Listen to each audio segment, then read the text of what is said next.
우리는 계속해서 구원받는 삶에 대해서 살펴보고 있습니다.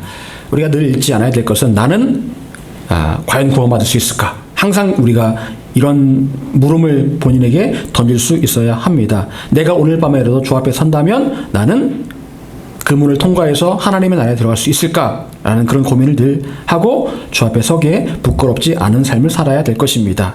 어떤 사람들은 구원에 대해서 쉽게 생각하는 사람들이 있습니다. 물론 예수님과 함께 십자가에 못 박혔던 강도처럼 죽기 직전에 예수님을 영접한다면 바로 구원받을 수 있겠죠.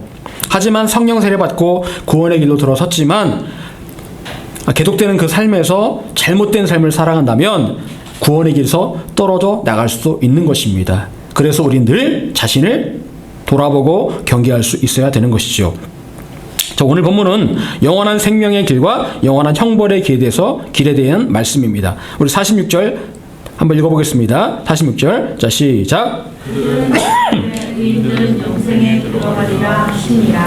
아멘. 자, 여기 보니까 오른편에 서 있는 사람들이 있고 왼편에 서 있는 사람들이 있다라고 말씀하십니다. 오른편, 왼편.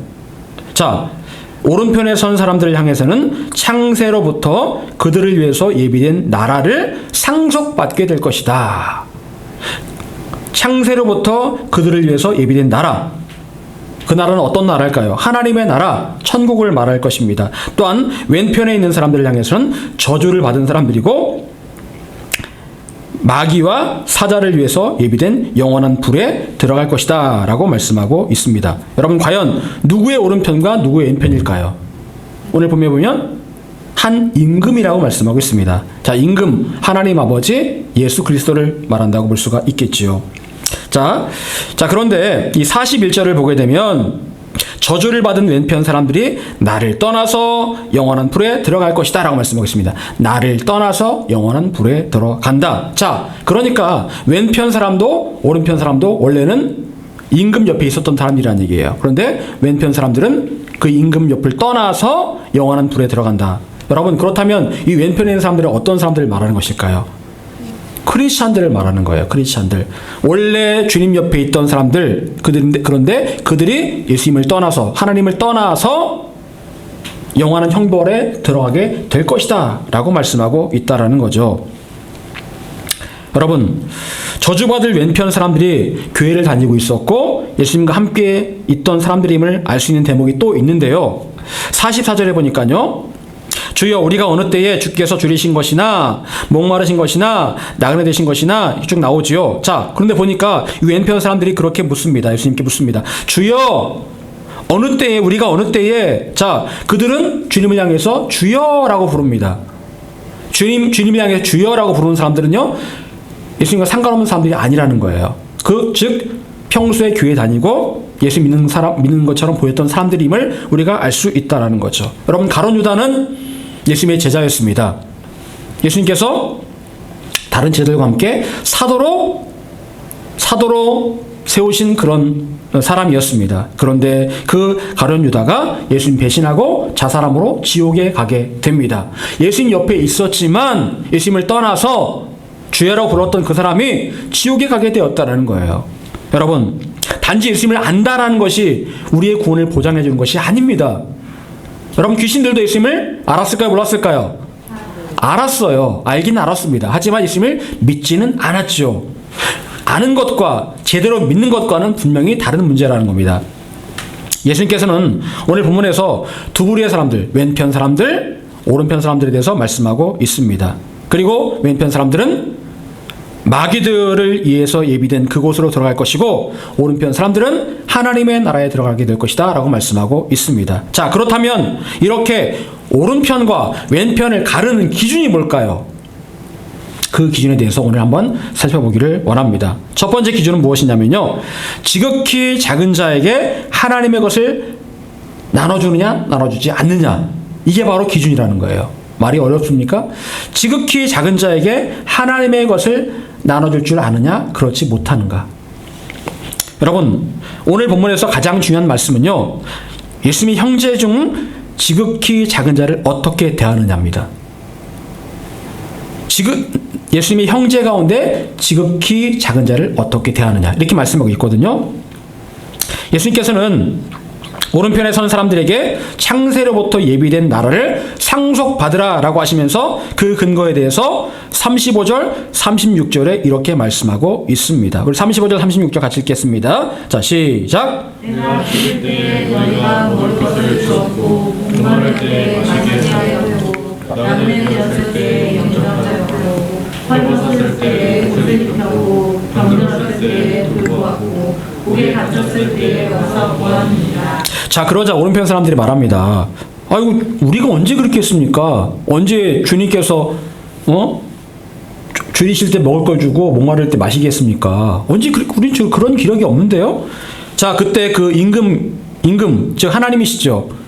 말씀하십니다. 임금이 대답하여 이르시되 내가 진실로 너에게 이르노니 너희가 여기 내 형제 중에 지극히 작은 자 하나에게 한 것이 곧 내게 한 것이니라. 너희가 여기 내 형제 중에 지극히 작은 자 하나에게 한 것이 곧 내게 한 것이니라. 여러분, 임금 대신 예수님께서 오른편 사람들이 그렇게 했다라고 판단하신 근거가 이겁니다. 예수님의 형제 중에 지극히 작은 자 하나를 예수님 대하듯이 했다.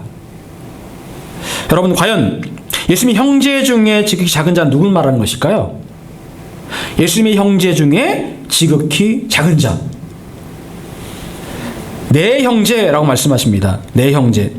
우리는 우선 이 내 형제가 누군지를 알아야 되겠죠? 누가복음 9장 41절 42절 앞에 스크린을 보시면서 같이 한번 읽어보겠습니다. 자, 시작. 예수께서 대답하여 이르시되 믿음이 없고 폐역한 세대여 내가 얼마나 너희와 함께 있으며 너희에게 참으리요 내 아들을 이리로 데리고 오라 하시니 올 때에 귀신이 그를 덮어뜨리고 심한 경련을 일으키게 하는지라. 예수께서 더러운 귀신을 꾸짖으시고 아이를 낫게 하사 그 아버지에게로 부르시니. 예, 뭔가 말씀이 잘못된 것 같네요. 자, 제가 읽어보겠습니다. 누구든지 너희가 그리스도에게 속한 자라 하여 물 한 그릇이라도 주면 내가 진실로 너희에게 이르노니 그가 결코 상을 잃지 않으리라. 또 누구든지 나를 믿는 이 작은 자들 중 하나라도 실족하게 하면 차라리 연자의 맷돌이 그 목에 매여 바다에 던져지는 것이 나으니라. 누구든지 그리스도께 속한 자, 누구든지 나를 믿는 이 작은 자들 중, 자, 여기서 말하면 이 작은 자가 누굴 말하는 거예요? 예수님께 속한 사람, 예수님을 믿는 작은 자, 이걸 말하는 겁니다. 세상에는요, 피로 맺어진 형제 자매가 있습니다. 저에게도 형제 자매가 있는데요. 하지만 예수 믿고 나면 우리가 또 서로를 대할 때 형제님, 자매님이라고 부릅니다. 요즘은 잘 그렇게 안 부르는 것 같아요. 근데 참 좋은 말이거든요. 형제님, 자매님. 예수 안에서 그리스도의 피로 우리가 한 형제, 자매가 가족이 되었다라는 겁니다. 예수님의 뜻은요, 예수님 안에서 한 형제와 자매가 된 사이라면 그 사람이 아무리 하찮아 보이는 사람이라 할지라도, 세상적으로 볼 때 하찮아 보이는 사람이라 할지라도 무시하지 말고 마음을 다해 도와주어라 라고 말씀하십니다. 누가복음 12장 41절 44절 베드로가 여짜오되 주께서 이 비유를 우리에게 하심이니까 모든 사람에게 하심이니까 주께서 이르시되 지혜 있고 진실한 청지기가 되어 주인에게 그 집 종들을 맡아 때를 따라 양식을 나눠줄 자가 누구냐? 주인이 이를 때에 그 종이 그렇게 하는 것을 보면 그 종은 복이 있으리로다. 내가 참으로 너에게 이르노니 주인이 그 모든 소유를 그에게 맡기리라. 예수님께서는 우리에게 말씀하십니다. 너희는 지혜 있고 진실한 청지기가 되라. 이것이 너희의 신분이다라고 말씀하십니다.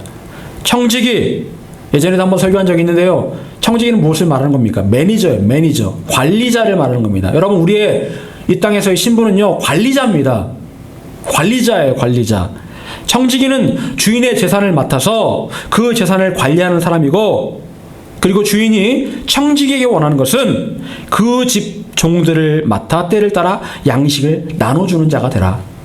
주인의 집에 많은 종들이 있는데 그 주인의 집의 종들에게 청지기가 양식을 때를 따라 나누어주는 것이 사명이다라고 말씀하십니다.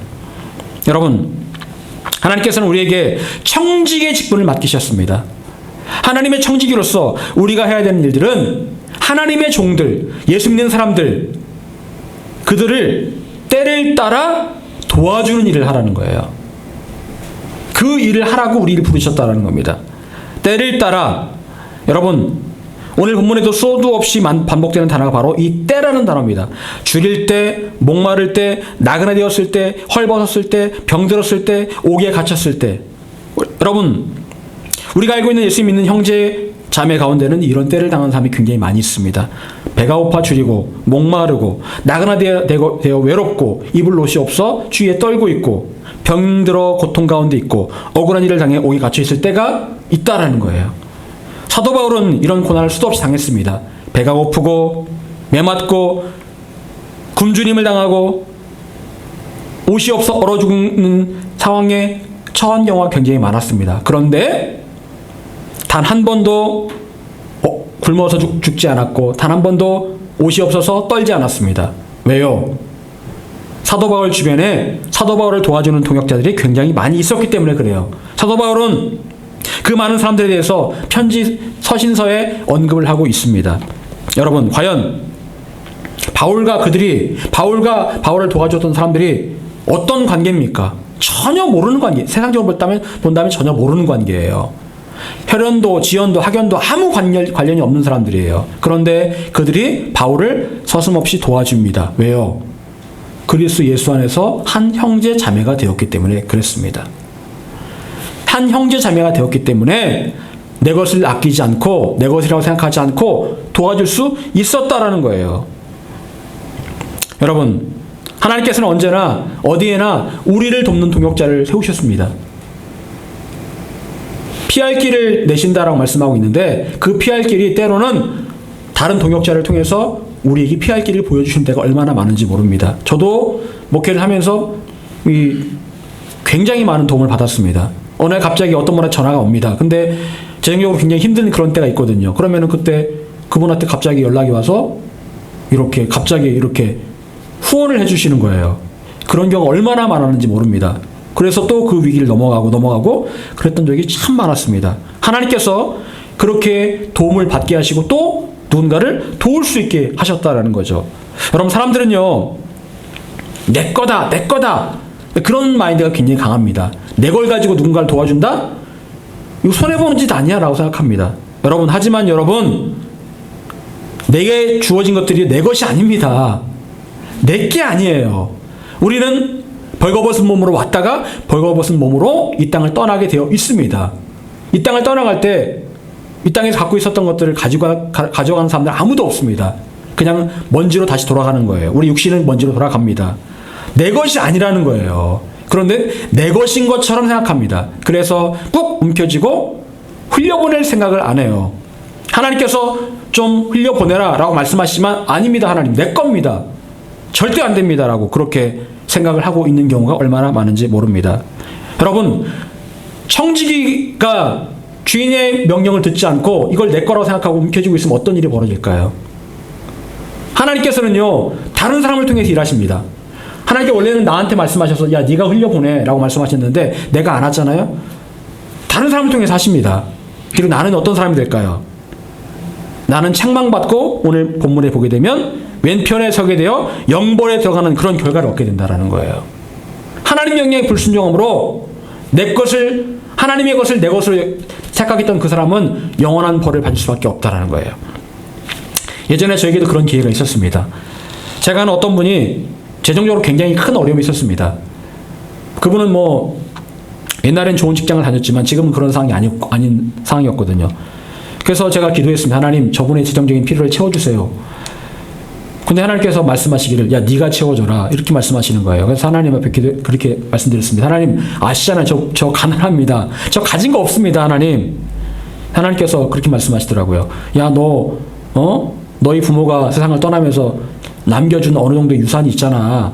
그거 얼마 안 되고, 사실은 얼마 안 되는데, 유산으로 치면 얼마 안 되는데 저에게는 큰 돈이거든요. 그게 있었어요. 하나님께서 야, 그거를 흘려주면 되잖아 말씀하시는 거예요. 하나님, 저 돈도 없는데 그걸 꼭 그거를 흘려 보내야 되나요? 하나님께서 제가 이제 하나님 딜을 합니다. 하나님, 너무 큰 액수니까요, 반만 잘라서 제가 하겠습니다 했더니 하나님께서 안 돼.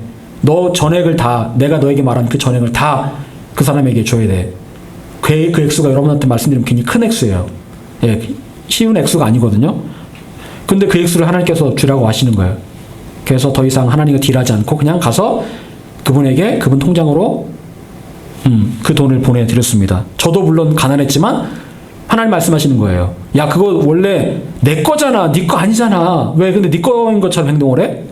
네 거 아닌데 왜 그 착각을 하고 있어? 내 거를 내가 주겠다는데 왜 네가 그러냐? 그래서 제가 흘려 보냈는데 너무 그게 그때 마음이 감사가 밀려오더라고요. 제가 그렇게 흘려보내고 나서 저에게 오히려 더 큰 은혜가 임했던 기억이 납니다. 여러분, 나에게 주어진 인생, 나에게 주어진 그 무엇이든 그것이 하나님의 것이면 인정하시기 바랍니다. 여러분이 가진 그 어떠한 것도 여러분의 것이 아닙니다. 하나님의 것이에요. 하나님께서는 하나님의 뜻을 따라서 나눠주고 흘려보내라고 말씀하십니다. 나의 도움이 필요한 하나님 믿는 하나님의 백성들에게 그것들을 흘려보내라고 말씀하시면 그렇게 할 수 있어야 되는 거예요. 흘려보내면 그 자리에 또 새로운 것들이 채워지게 되는 겁니다. 이것이 바로 하나님께서 우리에게 복 주시는 원리예요. 두 번째로, 다른 사람을 의식하지 않고 은밀하게 도와주는 사람이 되라고 말씀하십니다. 다른 사람을 의식하지 않고 은밀하게 도와주는 사람이 되라. 마태복음 6장 1절의 4절, 우리 잘 아는 말씀인데요. 같이 한번 읽어보겠습니다. 마태복음 6장 1절의 4절 같이 읽겠습니다. 자, 시작. 사람에게 보이려고 그들 앞에서 너희 의를 행하지 않도록 주의하라. 그리하지 아니하면 하늘에 계신 너희 아버지께 상을 받지 못하리라. 그러므로 구제할 때에 외식하는 자가 사람에게서 영광을 받으려고 회당과 거리에서 하는 것 같이 너희 앞에 나팔을 불지 말라. 진실로 너에게 이르노니 그들은 자기 상을 이미 받았느니라. 너는 구제할 때 오른손이 하는 것을 왼손이 모르게 하여 내 구제함을 은밀하게 하라. 은밀한 중에 보시는 너희 아버지께서 갚으시리라. 아멘. 자, 의를 행할 때 주의해야 될 것이 무엇인가? 은밀하게 하라. 다른 사람이 보지 못하게 해라. 만약 다른 사람이 본다면, 다른 사람에게 보이려고 한다면 하나님께 상을 받지 못할 것이다. 3절에 보면 구제할 때는 오른손이 하는 것을 왼손이 모르게 하라. 여러분, 정말 오른손이 하는 것을 왼손이 모르게 할 수 있습니까? 오른손이 뭔가를 하는데 왼손이 모르게 할 수 있어요? 그만큼 어렵다는 얘기죠. 그만큼 어렵다는 얘기입니다. 그만큼 어려운데 할 수는 있다는 거예요. 불가능한 말씀을 하고 계시지는 않습니다. 여러분, 그런데 인간의 본성은 뭘까요? 내 이름을 내는 거예요. 내가 이런 사람인데, 나 이런 일을 했는데, 그런 일들을 하기를 원해요. 그래서 부르이토끼 하면은 꼭 이름 써 있죠. 누구누구 라이온스 클럽 홍길동 회장, 심지어는 어느 무슨 리장 일동 30만 원, 돈도 많지도 않아요. 근데 꼭 이름 내려고 그럽니다. 내가 이런 사람이야. 봤어? TV에 나온 거 봤어? 여러분, 그런 인간의 본성을 억누르고 남을 의식하지 않고 자랑하지 말고 나팔 불지 말고 은밀하게 해라 라고 말씀하십니다. 참 어려운 일이죠. 그런데 그 본성을 이기라는 거예요. 여러분, 요즘 젊은 친구들이 그 인스타그램이라는 그 SNS를 많이 합니다. 인스타그램에 뭘 올리냐면 사진을 올리는 거예요. 사진 올리고 그 사진들이 뭐냐면 어디 놀러 갔다 왔다, 어떤 음식 먹었는데 맛있더라, 사진 찍고 안 먹는 경우도 있고 그래요. 그러면 사람들이 막 그걸 보고서 친구들이 거기다 좋아요, 댓글로 맛있어 보이네요. 거기 참 좋아 보이네요. 그러면 싹 뿌듯하면서 내가 인싸라고 막 그렇게 얘기를 하는 거예요. 그 관심 없으면 안 좋아요도 안 누르고 관심도 없으면 나는 아웃사이더, 아싸구나 이렇게 그 요즘 애들 그런 말을 하잖아요. 여러분, 사람들이 참 요즘 말로 애들 말로 관종이라고 그러죠. 관심 받고 싶어 하는 거예요. 관심 받고 싶어 합니다. 그러다 관심에서 멀어지면 우울증에 빠지고 그러는 거예요. 그래서 연예인들이 자살한 이유가 그거 아닙니까? 옛날에는 인기를 엄청 받았는데 어느 날 점점 대중의 시선에서 멀어지다가 이제는 아무도 자기를 알아봐 주지 않으면 우울증에 빠지는 거예요. 여러분,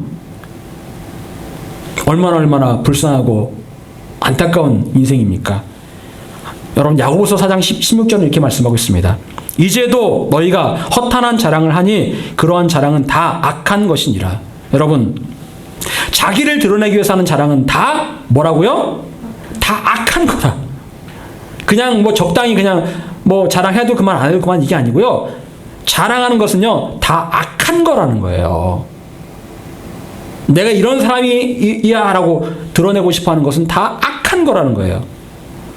우리가 그래서 이런 미담을 얘기할 때는 어떤 이름 없이 선행을 베푸는 사람들을 미담이다라고 얘기를 하잖아요. 어떤 두 꼬맹이 둘이 자기가 모아놓은 그 장난감 사려고 모아놨던 그 돈을 저금통을 통째로 파출소에 갖다 줬다는 거 아닙니까? 그리고 몰래 왔다는 거 아닙니까? 근데 그 돈이 100만 원 넘었다는 거 아니에요. 그러니까 사람들이 전부 다 이 아이가 누구냐.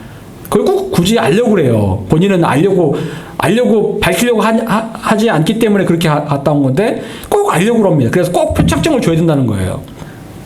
여러분, 그런데요, 모든 자랑이 이렇게 악하다라고 말씀하십니다.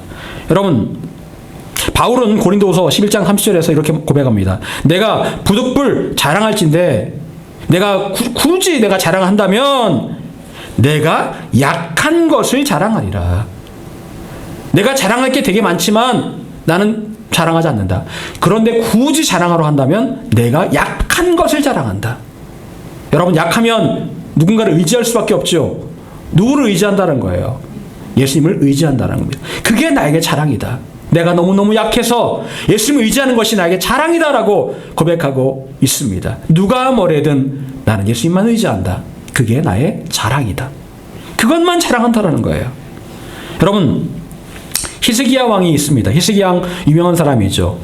하나님께 정말 하나님 앞에 부끄러움이 없는 그런 사람이었습니다. 히스기야 그런다 어느 날 병에 걸립니다. 병에 걸려서 죽을 병에 걸려서 하나님께서 말씀하십니다. 너 곧 죽는다. 히스기야가 벽을 향해서 하나님께 눈물을 흘려 기도합니다. 하나님께서 불쌍히 여기셔서 몇 년의 삶을 더 연장시켜 주셨을까요? 15년을 더 살게 하십니다. 히스기야가 너무너무 좋은 거예요. 죽을 사람인데 15년을 더 살게 해주셨으니 얼마나 기쁩니까? 그래서 히스기야가 그 전까지는 참 좋았거든요. 바벨론의 사람들을 초청합니다. 그래서 본인의 그 보물 창고를 다 열고서 자랑을 합니다.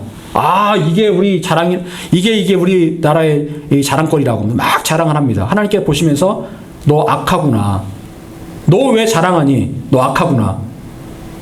하시면서 그 보물들이 하나도 빠짐없이 바벨론의 창고로 옮겨지게 될 것이다. 네가 자랑했기 때문에 그렇게 될 거다 라고 말씀하십니다. 결국 헛된 자랑의 결과가 바벨론의 침공으로 인해서 유대가 멸망하는 일이 벌어지게 되었다는 거예요. 여러분, 예수님께서는 은밀하게 구제하고 은밀하게 기도하라고 말씀하십니다. 누가 내가 얼마나 기도하는지, 내가 어디에서 기도하는지를 모르게 기도하라는 거예요. 내가 얼만큼 내가 구제하는지 모르게 하라는 겁니다. 내가 이렇게 후원하고 있네. 말하지 않아도 돼요. 여러분, 말하면 그 영광을 누가 받습니까? 내가 받아요. 잘하시네요. 역시 대단하시네요. 하지만 말하지 않으면 하나님께서 영광을 받으십니다. 역시 그 혜택을 받은 사람이 그러겠죠. 하나님 살아계시다. 하나님께서 누군가를 통해 나를 도와주셨다. 그리고 하나님께서 그 영광을 받으시면 나를 기억하십니다. 그래, 네가 나에게 영광을 돌렸구나. 내가 너를 기억하리라.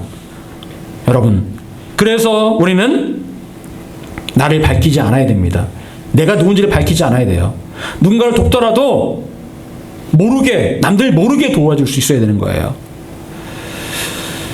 그렇게 할 때 하나님의 나라에 상급이 있습니다. 그리고 그런 사람이 곧 하나님의 나라에 합당한 사람입니다. 말씀을 정리합니다. 여러분, 하나님의 나라 영생을 받을 사람인가 아닌가는 어떻게 구분될 수 있을까요? 그것은 바로 예수 믿는 사람들, 믿음의 형제들을 때를 따라서 내가 도와주고 있느냐.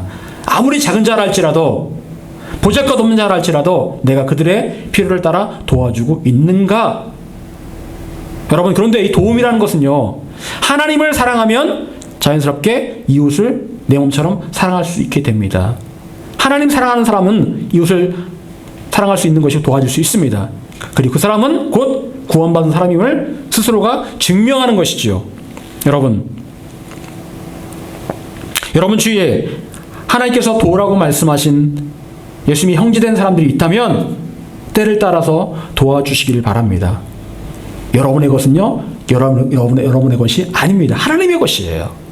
또한 중요한 것은요, 언제나 남들이 모르게 오직 하나님만 아시게 도와줄 수 있어야 되는 거예요.